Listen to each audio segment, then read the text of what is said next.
இந்த பொண்ணு தற்கொலை பண்ணிக்கிறதுக்காக அங்க இருக்கிற கடல்ல விழுந்துடுறான். அங்க உள்ள ஒரு சில பேர் அந்த பொண்ணையும் காப்பாத்திடுறாங்க. இந்த பொண்ணை காப்பாத்திட்டு இவனையும் எல்லாருமே சேர்ந்து திட்டவும் ஆரம்பிக்கிறாங்க. இந்த பொண்ணு ஹஸ்பண்ட கொலை பண்ண எல்லா விஷயத்தையுமே அவன்கிட்டயும் சொல்ல ஆரம்பிச்சிடுறா. நடந்த எல்லா விஷயத்தையுமே இந்த பொண்ணு அவன்கிட்ட சொன்னதுக்கு அப்புறம் நான் என்னங்க பாவம் பண்ண, என்ன ஏங்க இதுல இழுத்துட்டீங்கன்னு கேக்குறான்.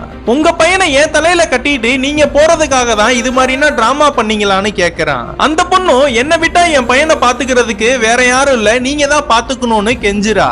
கார்ல போயிட்டு இருக்கும் போது இந்த பொண்ணுக்கு தண்ணி தாக எடுக்குதேன்னு காரை விட்டு இறங்கி தண்ணி வாங்கலான்னு போறப்ப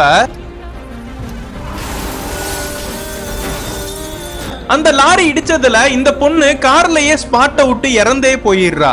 அதுக்கப்புறம் இவன் புருஷனை கொலை பண்ண கேஸ்ல இவன் தெரியாம மாட்டிக்கிறான்.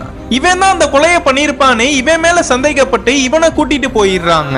அதுக்கப்புறம் யாருன்னே தெரியாத ஒரு பொண்ணு இவனுக்கு ஹெல்ப் பண்றேன்னு இவனை போலீஸ்ல இருந்து தப்பிச்சு கூட்டிட்டு போயிடுறா. இவங்க அந்த போலீஸ்ல இருந்து தப்பிக்கிறதுக்காக நிறைய இடத்துக்கு டிராவல் பண்ணி போறாங்க. இந்த சின்ன குட்டி பையனோட அம்மா சாகிறதுக்கு முன்னாடி இந்த கொலைக்கும் எனக்கும் தான் சம்பந்தம் இருக்கு, இந்த பிரகாஷுக்கும் இந்த கொலைக்கும் சம்பந்தமே இல்லைன்னு வீடியோ ரெக்கார்ட் பண்ணி வச்சிருப்பா. இதெல்லாம் பாக்குற எல்லாருக்குமே பிரகாஷ் மேல எந்தவித தப்பு இல்லைன்னு தெரிய வருது. அதுக்கப்புறம் அந்த குட்டி பையனை அவனே அவனோட பையனா நினைச்சு நிறைய இடத்துக்கு டிராவல் பண்ணி அந்த பையனை நல்லா பார்த்து வளர்க்க ஆரம்பிக்கிறான்.